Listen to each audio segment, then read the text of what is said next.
പക്ഷെ ഇന്ന് നമ്മുടെ സമൂഹത്തിൽ സ്ത്രീകളെ ഒന്ന് പറഞ്ഞു പറ്റിച്ച് ദൈവമാണ് ആരോഗ്യമുള്ള കൊച്ചിന് തന്നെയാണ് പറഞ്ഞു പറ്റിച്ച് എന്നൊരു ബീറ്റയായിട്ട് അങ്ങ് പെറ്റുപെരികയാണ്. പരമ്പരാഗത രീതി വെച്ചാവുമ്പോ ആ മറപ്പൊര ഇങ്ങോട്ട് നീങ്ങിയല്ലേ സ്ഥിതി ചെയ്യേണ്ടത് എന്നൊരു സംശയം. വൃത്തികെട്ടവനെ, ഇതാണ് എന്റെടാ നിന്റെ വാസ്തുശാസ്ത്രം. ഇറങ്ങി വാടാങ്ങോട്ട്.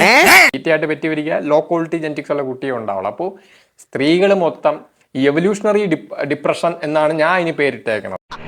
എന്തോ ചെയ്താ നീ എന്തിനാ ചിരിക്കുന്നേ? എനിക്കിന്ന് കുഞ്ഞ് ജനിച്ചു. ഈ കാരണത്താ വേണ്ടാത്തൊന്നും പറയണ്ട, വെറുതെ ആൾക്കാർ എന്നെ സംശയിക്കും.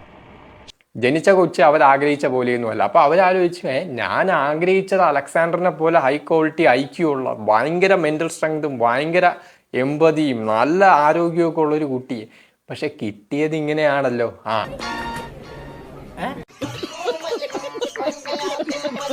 അപ്പൊ ഇതാണ് കിട്ടിയേ. അപ്പൊ ഇതിനെ അങ്ങ് വളർത്താം. അല്ലാതെ പറഞ്ഞ ഒട്ടും പ്രതീക്ഷിച്ചില്ല. കേട്ടിട്ടേ ഉണ്ടായിരുന്നുള്ളൂ. ഇങ്ങനെ ഒന്ന് പരിചയപ്പെടാൻ കഴിഞ്ഞത്. കേട്ട കഥകളെല്ലാം ഭക്ഷണമായിരുന്നു അല്ലേ?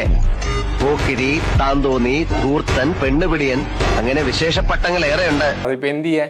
അപ്പൊ ഇങ്ങനെയാണ് എല്ലാ സ്ത്രീകളും ഇപ്പോൾ വളർത്തിക്കൊണ്ടിരിക്കുന്നത്. ഇങ്ങനെയല്ല, സ്ത്രീകളെല്ലാം ഡിപ്രസ്ഡ് ആണ്. എനിക്കൊരു സ്ത്രീയെ കാണുമ്പോൾ അവിടെ മുഖത്ത് നോക്കുമ്പോ പറയുന്നു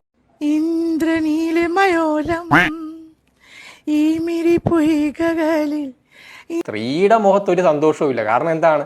എല്ലാം ഉണ്ടെങ്കിലും അവക്ക് ഏറ്റവും ഹൈ ക്വാളിറ്റി ആരോഗ്യമുള്ള കൊച്ചിനെ കിട്ടിയില്ല. പോലെ ഒരുത്തൻ മതി. ആ ഒരുത്തനെ കൊണ്ട് ഇവിടെ വലിയ റവല്യൂഷൻസ് ഉണ്ടാക്കാൻ പറ്റും.